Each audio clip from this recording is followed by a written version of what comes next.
In the next few minutes, I want to show you something most people never see. Manipulation usually does not begin with force. It begins with confusion. And once confusion starts, the mind starts helping the manipulator. That is the terrifying part.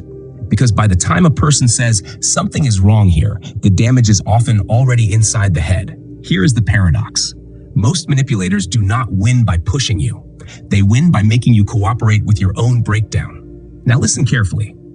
The first technique is gaslighting. They deny facts. They rewrite memory. They make you question your own perception. That never happened. You are too sensitive. You are imagining things. This attacks self-trust.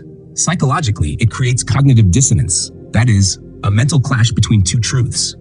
It also exploits memory conformity. Basically, memory starts bending under pressure. Your mind feels pressure to resolve the conflict, and slowly, it starts doubting itself. That is how reality gets edited. The second technique is social influence. This is where manipulators use conformity. In simple terms, people start matching the crowd.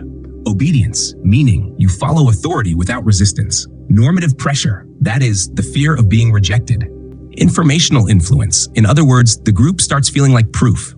People like Solomon Asch showed that human beings can conform even when the group is clearly wrong. And Stanley Milgram showed that ordinary people can obey authority far more than they expect. Manipulators know this, so they say things like, "Everyone agrees, I know better. This is how it works here."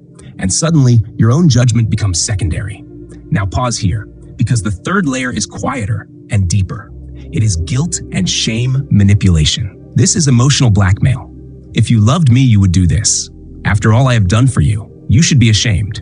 This works through operant conditioning, which is basically behavior shaped by reward and punishment. Through intermittent reinforcement, meaning the reward comes unpredictably. Sometimes you get warmth, sometimes punishment. So you keep chasing approval. You do more, you explain more, you apologize more, and still, you feel behind. The fourth technique is coercive control. This is not one insult, not one fight. It is a system. Isolation, monitoring, threats, control of money, control of movement. Research by Evan Stark describes this as domination, not just abuse. And after repeated helplessness, the mind can slip into learned helplessness, which means effort starts feeling useless. A term linked to Martin Seligman.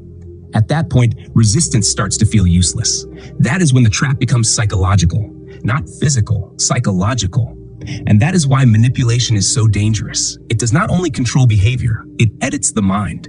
It breaks reality into pieces. And once a person stops trusting their own truth, even ordinary life stops feeling safe.